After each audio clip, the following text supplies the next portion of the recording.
enfin, pardon. Pardon, mais Trappes a été abandonné. Les enfants de Trappes, mes élèves, ont été abandonnés par la République. Votre gouvernement et le président de la République a une responsabilité dans cet abandon. Je tiens à le dire fermement. J'ai alerté en 2018. Rien n'a été fait à Trappes. Et au moment où les islamistes ont pris la parole, où des tentatives ont été faites pour me discréditer, pour me faire passer pour un mythomane ou un islamophobe, qu'est-ce qu'a fait le gouvernement pour moi ? Rien. Je reprends. Un préfet même a mis ma parole en cause. Le préfet avec lequel j'ai travaillé pendant des années, j'ai travaillé dans mon lycée. J'ai mené des actions de prévention à la radicalisation. L'argent qui a été mis par la préfecture, à quel professeur a-t-il été destiné ? À moi. Et ensuite, vous avez un préfet, je ne sais pas pour quelle raison et pour quel clientélisme et pour quel soutien, qui met en cause la parole d'un lanceur d'alerte, d'un professeur, son honneur.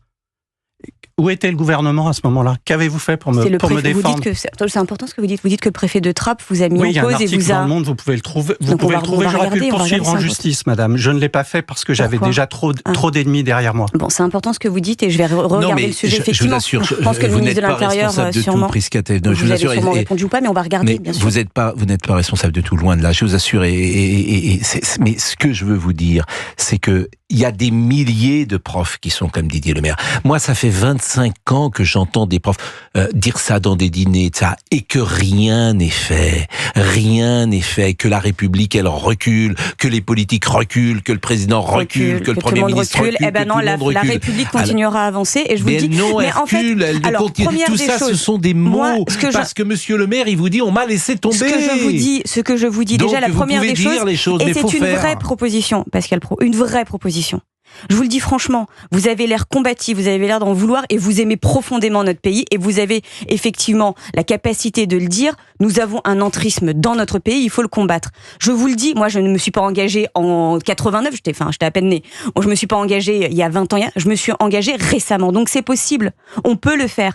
Venez, présentez-vous au suffrage universel direct et vous serez, ça se trouve, élu. Il y a des municipales qui arrivent, il y a des législatives qui vont arriver.